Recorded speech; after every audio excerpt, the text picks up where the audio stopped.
Hello everyone, welcome to my channel. আজ আবার আমরা কিছু গুরুত্বপূর্ণ দ্বৈত শব্দ বা ডুয়েল ইংলিশ ওয়ার্ড শিখতে যাচ্ছি, যেগুলো কিনা দফায় দফায়, দহরম মহরম, দৌড়ঝাঁপ, দূরদর্শী বা দূরদৃষ্টি, দূর দূর, যেমন খুশি, যত খুশি, যোগ সাজস, যেমন তেমন এবং সবশেষে যার পর নাই। প্রথম দ্বৈত শব্দটি হচ্ছে দফায় দফায়।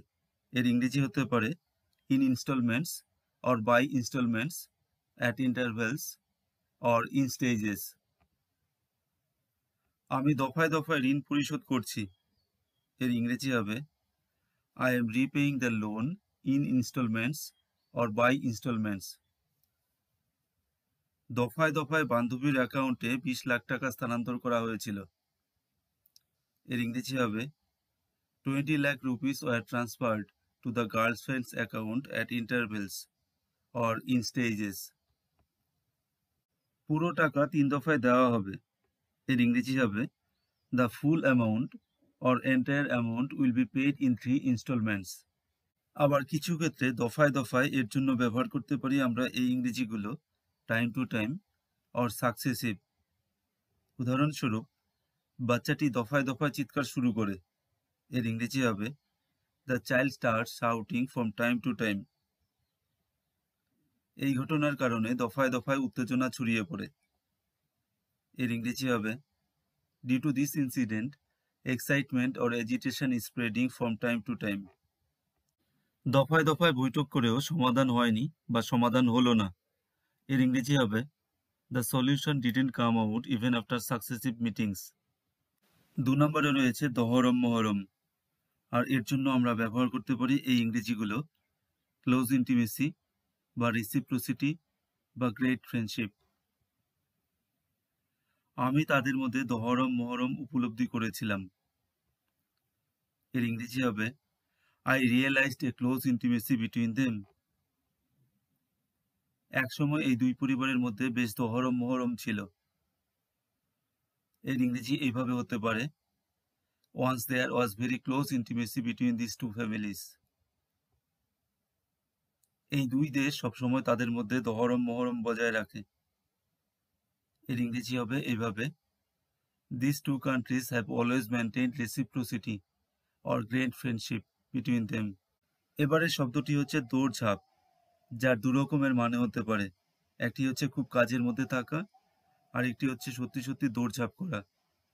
তোর ইংরেজি হবে very busy, hustle or bustle, বা দুটি একসাথে hustle and bustle, run and jump.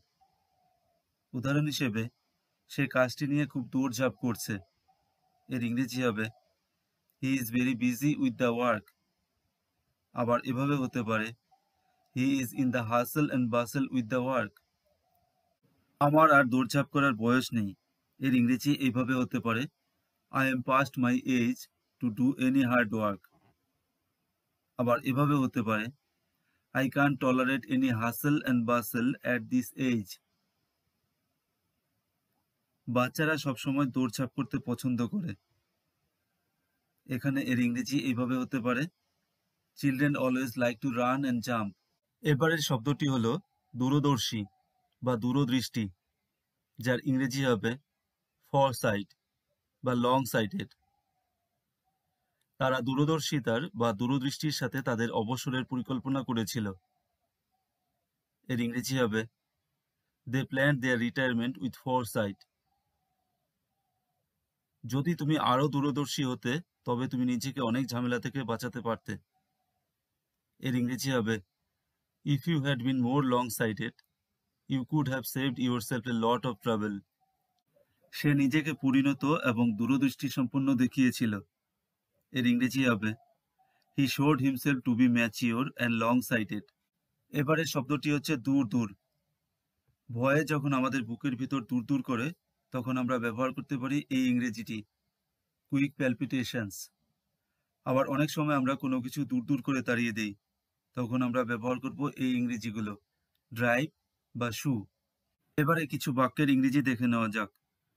ভূতের ভয়ে আমাদের বুক দূর দূর করছিল। এর ইংরেজি হবে our hearts were starting quick palpitations in fear of ghost. Police শহরের প্রধান শহর থেকে ভিক্ষুকদের দূর দূর করে তাড়ালো। এর ইংরেজি এইভাবে করতে পারি আমরা, police drove the beggars away from the main streets of the city. সে উঠোন থেকে কুকুরটিকে দূর দূর করে তাড়িয়ে দিল। এর ইংরেজি এইভাবে হতে পারে, হি shoot the dog away from the yard. এবারের শব্দটি হচ্ছে যেমন খুশি। এর ইংরেজি হবে অ্যাজ ইউ লাইক, বা অ্যাজ ইউ উইশ, বা অ্যাজ ইউ প্লিজ। আবার যেভাবে খুশি আমরা যখন করি বা যেমন খুশি ভাবে করি, তখন আমরা ব্যবহার করতে পারি কেয়ারলেসলি এই ওয়ার্ডটিকে। যেমন খুশি সাহায্য শিশুদের জন্য একটি আনন্দদায়ক অনুষ্ঠান। এর ইংরেজি হবে go as you like, or go as you wish, or go as you please is a cheerful event for children. আবার এভাবে হতে পারে, dress up as you wish is a fun event for children. তুমি আমার কাজটি ভালো করে না করে যেমন খুশি করে করলে, মানে যেভাবে খুশি করে করলে। এর ইংরেজি হবে you didn't do my work well, but you did it as you wished. আবার এভাবে হতে পারে, you didn't do my work well, but you did it carelessly. 7 নম্বরে রয়েছে যত খুশি। এর ইংরেজি হবে অ্যাজ মাচ অ্যাজ। 100 টাকায় যত খুশি বিরিয়ানি খাওয়া হচ্ছে শুনে অনেকেই দোকানের লাইন দিয়ে দাঁড়িয়েছেন। এর ইংরেজি হবে many people have lined up at the shop after hearing that they were offering as much biryani as they could eat for 100 rupees. শিশুদের মস্তিষ্কের বিকাশের জন্য তাদের যত খুশি খেলতে দিন। এর ইংরেজি হবে let children play as much as they like for brain development. এবারের শব্দটি হচ্ছে যোগ সাজস। আমরা জানি যোগ সাজস হচ্ছে খারাপ অর্থেই ব্যবহার হয়। এর ইংরেজি হবে কনাইভেন্স বা কলিউশন। দুজনেই পরস্পরের যোগ সাজসে এই কাজটি করেছে। এর ইংরেজি হবে both of them have done this work in collusion with each other. আবার এভাবে হতে পারে, both of them have done this connivance with each other. অভিযুক্ত বড় মাথাদের বাঁচাতে কেন্দ্র রাজ্য যোগসাজশ করা থাকতে পারে। এর ইংরেজি হবে there may have been a center state connivance to save the accused big wigs or big guns. যেমন তেমন এই শব্দটিকে আমরা বাংলা ভাষায় নানানভাবে ইউজ করি, তাই এর নানান রকমের ইংরেজি হতে পারে। এর ইংরেজি হতে পারে এইভাবে অ্যাজ, বা সো বা অর্ডিনারি। এবারে দেখে নেওয়া যাক কিছু উদাহরণ। সে দেখতে যেমন ভালো কাজেও তেমন ভালো। এর ইংরেজি হবে as good as she looks, she is good at work. এটি একটি যেমন তেমন জিনিস নয়, এটি একটি মূল্যবান জিনিস। এর ইংরেজি হবে it's not a so thing, it's a precious thing. আমি তাদের বিয়ের অনুষ্ঠানে যেমন তেমন উপহার দিতে পারিনি। এর ইংরেজি হবে I couldn't give them an ordinary gift on their wedding ceremony. যেমন তেমন করে বা যেমন তেমন ভাবে, এদের ইংরেজি বা এর ইংরেজি হচ্ছে কেয়ারলেসলি বা পারফেক্টলি। তুমি যেমন তেমন ভাবে জিনিসগুলো টেবিলে রেখেছিলে।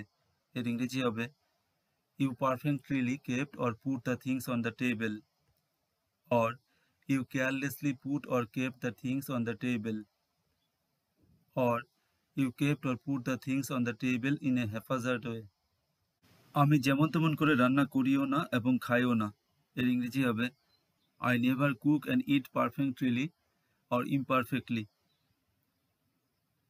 তারা তাকে কিছু কথা বলে যেমন তেমন করে সান্ত্বনা দিল। এর ইংরেজি হবে They perfectly consoled him with a few words.